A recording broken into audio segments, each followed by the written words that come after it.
नमस्कार, मैं हूं निकिता और आप देख रहे हैं सत्यहिंदी.com। चलिए एक नजर डालते हैं अब तक की सुर्खियों पर। कांग्रेस नेता राहुल गांधी ने जातिगत जनगणना को लेकर एक बार फिर मोदी सरकार को घेरा है। उन्होंने एक्स पर लिखा कि देश को मजबूत बनाने की दिशा में कांग्रेस तो क्रांतिकारी कदम उठाने जा रही है।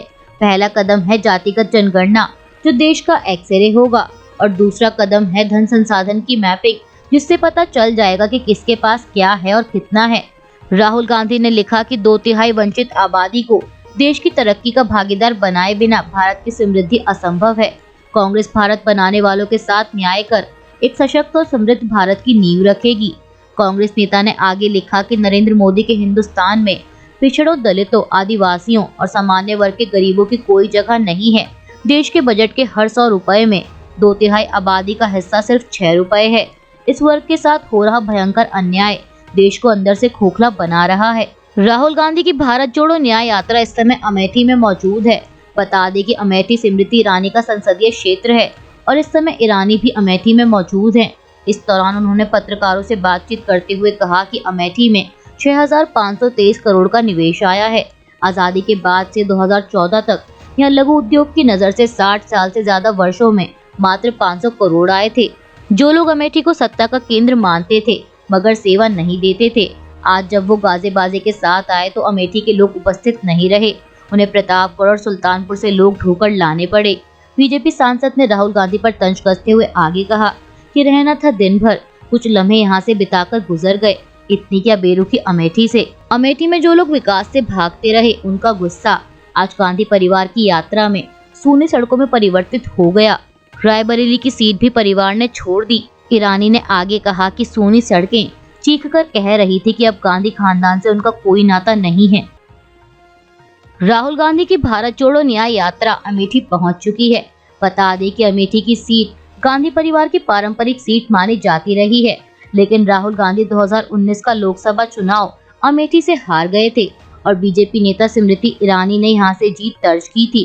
वहीं अब जब राहुल गांधी अमेठी में हैं, तो इस दौरान कांग्रेस के वरिष्ठ नेता जयराम रमेश से सवाल किया गया कि क्या आगामी लोकसभा चुनाव में कांग्रेस अमेठी से राहुल गांधी को उम्मीदवार बनाएगी या नहीं।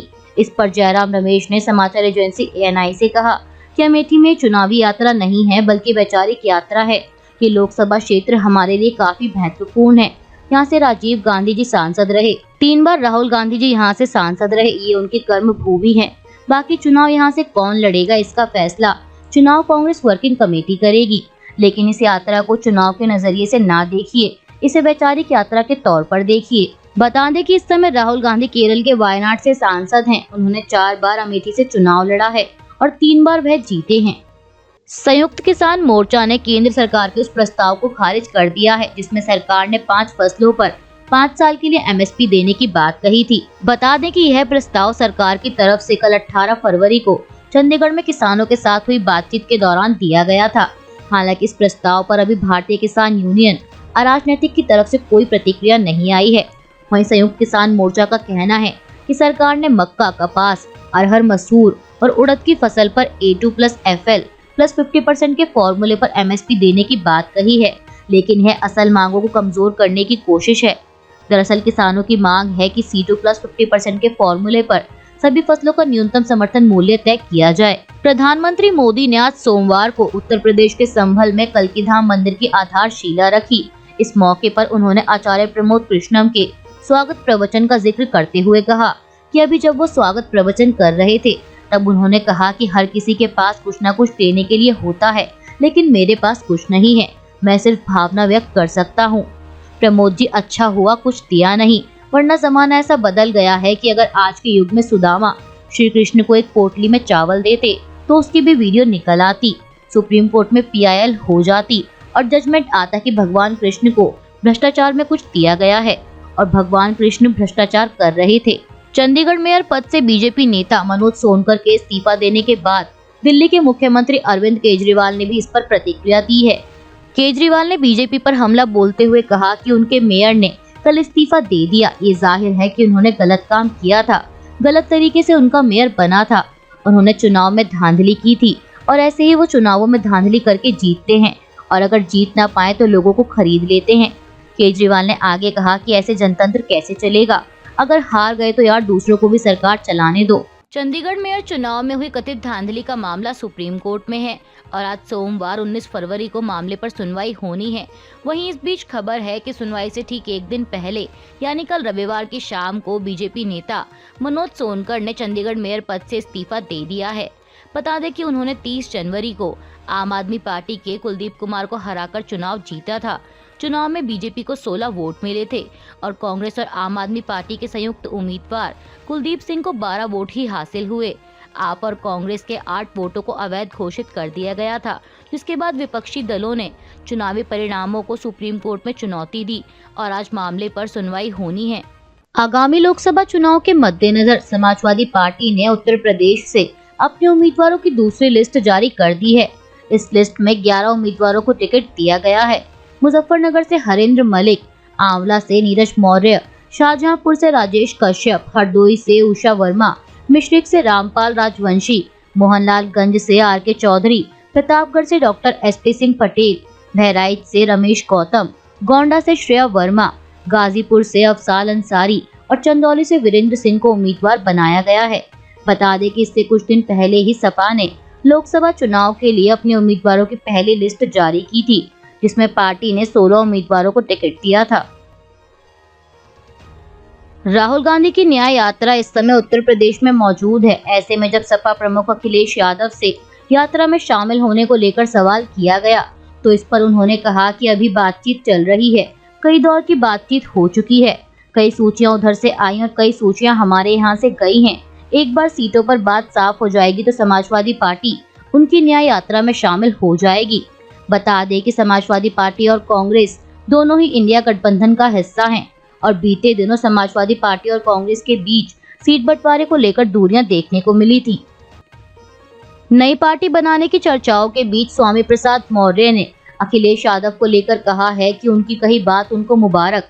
सब जानते हैं कि वो सरकार में नहीं है, ना ही उनकी सरकार केंद्र में है, न प्रदेश में है, वो देने की हैसियत में भी नहीं है और उन्होंने जो भी दिया है उसे मैं सासम्मान वापस भी कर दूंगा, क्योंकि मेरे लिए पद मायने नहीं रखता, मेरे लिए विचार मायने रखता है। मौर्य ने कहा कि दलितों, आदिवासियों, पिछड़ों, महिलाओं, गरीबों, मजदूरों और किसानों का हित मेरी सर्वोच्च प्राथमिकता है। उस पर जब भी कुठाराघात होता मैं प्रतिवार जरूर करूंगा, पहले भी करता रहा हूँ, आगे भी करता रहूंगा। इसलिए अखिलेश जी की कही गई बात उनको मुबारक। नई पार्टी बनाने के सवाल पर मौर्य ने कहा कि हमने सब कुछ अपने कार्यकर्ताओं पर छोड़ दिया है, जो भी उनका निर्णय होगा वही मेरा निर्णय होगा। इसी 22 फरवरी को दिल्ली में कार्यकर्ताओं का समागम होगा और वहां पर कार्यकर्ताओं के निर्णय के मुताबिक ही अगला फैसला भी सुनाया जाएगा। पश्चिम बंगाल के संदेशखाली में महिलाओं के कथित उत्पीड़न के मामले में दर्ज याचिका पर सुप्रीम कोर्ट ने दखल देने से इनकार कर दिया है और याचिकाकर्ता को कोलकाता हाईकोर्ट जाने को कहा है। बता दें कि इस मामले में वकील अलख आलोक श्रीवास्तव ने सुप्रीम कोर्ट में जनहित याचिका दायर की थी। याचिका में उन्होंने अदालत से मांग की थी कि मामले की जांच और मुकदमा राज्य के बाहर ट्रांसफर किया जाए। सुप्रीम कोर्ट की निगरानी में सीबीआई या एसआईटी से मामले की जांच कराई जाए और मणिपुर की तरह इस मामले पर भी 3 जजों की कमेटी बनाई जाए। साथ ही याचिका में यह भी मांग की गई कि पीड़ितों को मुआवजा दिया जाए और लापरवाही के दोषी पुलिस कर्मियों पर भी कार्रवाई की जाए। वहीं अब इस पर सुप्रीम कोर्ट ने कहा है कि इस मामले की तुलना मणिपुर से ना करें। मामले का हाईकोर्ट ने स्वतः संज्ञान लिया है। हाईकोर्ट स्थिति का आकलन करने के लिए सर्वश्रेष्ठ है। हाईकोर्ट एसआईटी जांच कराने के आदेश देने में सक्षम है। साथ ही सुप्रीम कोर्ट ने ये भी कहा कि पीड़ितों को लेकर उत्सुकता और सहानुभूति को समझते हैं, लेकिन इस अदालत द्वारा किसी जांच की निगरानी पूरी तरह से अलग है। इसके बाद याचिकाकर्ता ने अपनी याचिका वापस ले ली है। एआईएमआईएम प्रमुख असदुद्दीन ओवैसी ने बिहार के हाल ही में बदले सियासी घटनाक्रम को लेकर आरजेडी को घेरा है। ओवैसी ने कहा कि क्या तेजस्वी और लालू यादव बिहार में बीजेपी को लाने के लिए जिम्मेदार नहीं है, आप बताओ। ओवैसी पर अक्सर आरोप लगता है कि उनकी पार्टी चुनावों में वोट काटने का काम करती है। इसे लेकर ओवैसी ने कहा कि अगर हम चुनाव लड़े तो ओवैसी वोट काट रहा है। एक बार नीतीश ने आपको धोखा दिया, आपने फिर उसका साथ दिया, दूसरी बार आपने बीजेपी को सत्ता दे दी। मैं चुनाव लड़ता हूँ, सीमांचल के इंसाफ की बात करता हूँ तो मैं मुजरिम हो जाता हूँ। उन्होंने कहा कि सत्ता में बैठकर मलाई खा लेते हैं, पैसा कमा लेते हैं, मगर कोई उंगली नहीं उठाता। बीजेपी आज बिहार में सत्ता में है तो लालू और तेजस्वी की वजह से है, ओवैसी की वजह से नहीं है। अभी के लिए बस इतना ही। बाकी की खबरों के लिए बने रहिए सत्यहिंदी.com के साथ।